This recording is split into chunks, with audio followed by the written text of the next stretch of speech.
Okay, we are back on solid ground. I don't know if you want to tell me how we're looking at the product once again. That bridge is built in 1896, so it's 117 years old. And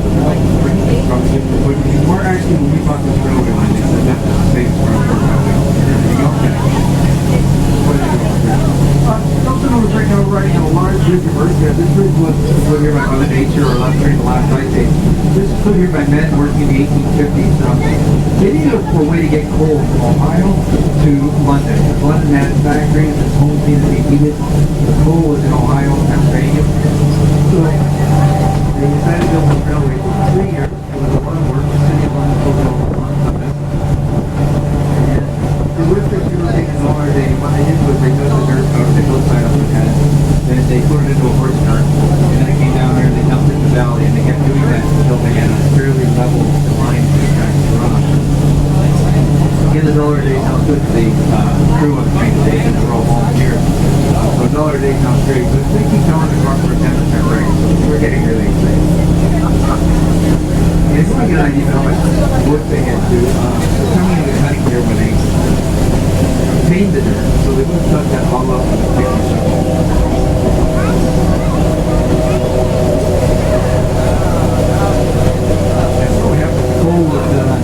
From Ohio, they put the railway cars right on the ship. And the railway cars would be unloaded before Stanley and all cars.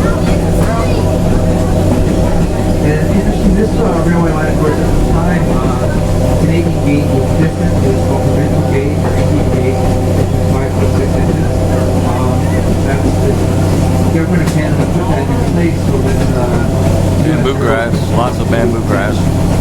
After they created lots of jobs at the border where they had to move everything out of one box car into another box car.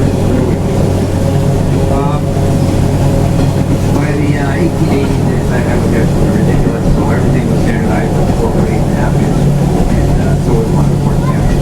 It was operated by a whole bunch of different companies over the years. Steam railroads, steam companies ran up a steam locomotive until 1914. But one of the contract provisions was always that a certain portion of the profit had to be paid to the city of London. The county was industry and then they never made profit on this line, so they never had to pay anybody. That would all change in 1914 when the city took over operation and really, get things paid out. We're coming up alongside the golf course on the right hand side here. Union. Getting on to here. Okay. See the golf course down there? See the most of royalty this golf course? Prince Philip was there 20 years ago and played around golf. The wife said I have to he played around with golf. And had some fun there. In just a minute, we're going to be coming up to the big station at Union. This is the largest station in the whole village of Union. We call it Union Station because it does serve the village of Union. This is the last of about 23 stations of this size that were built along the railway line in 1914 1950. It's the only one that survived, we're not sure why. It was probably the glassiest one, most of them are wood construction, so it's a little bit fancier. Again, it's not being confused with the TV station in Toronto, which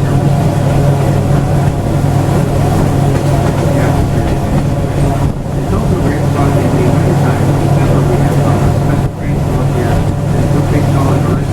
There we go.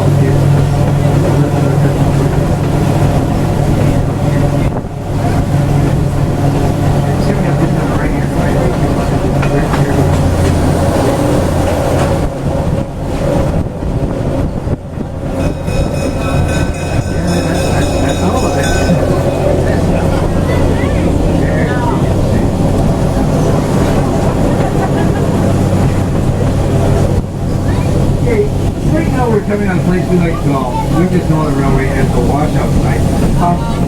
CN in later years ran this railway until this section of the track washed out. When we bought this line in 1982, the rails you're on were hanging in midair. The dirt underneath, it was underneath, it all washed out on the mountain. 2 years of all the way from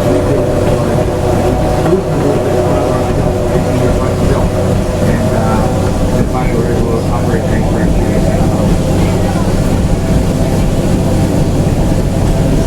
The one train a week that actually makes it into St. Thomas, usually just goes part of the way. They will be going right up to Parkside,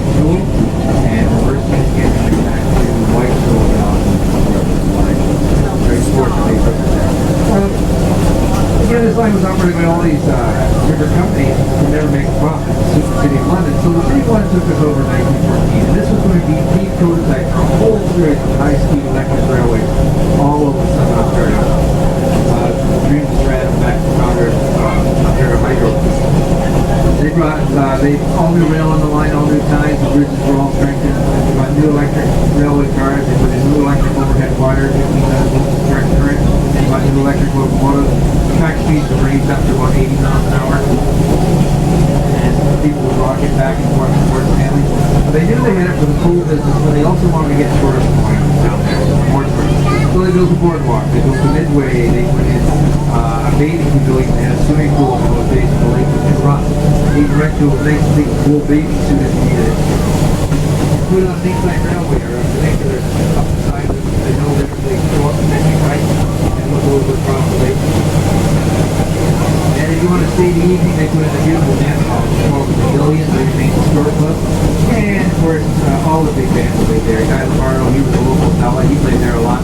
Benny Goodman, Louis Armstrong, all came down there. Glenn Miller Band played down there.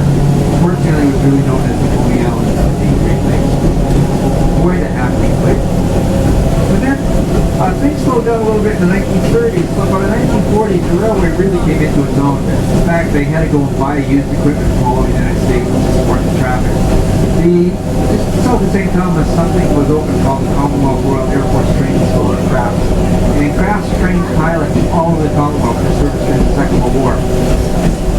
They would come here, they go back and forth to London on their weekend passes, they go to Fort Stanley. Amazing coincidence, all the single women showed up at Fort Stanley at the same time. So we've heard lots of stories over the years here about couples that met on the train or met at the beach, guys who spent too long on the beach and had to walk back and forth to St. Thomas, and that's all sorts of stuff there. So, really popular during the war. I believe 1944 they carried 1.6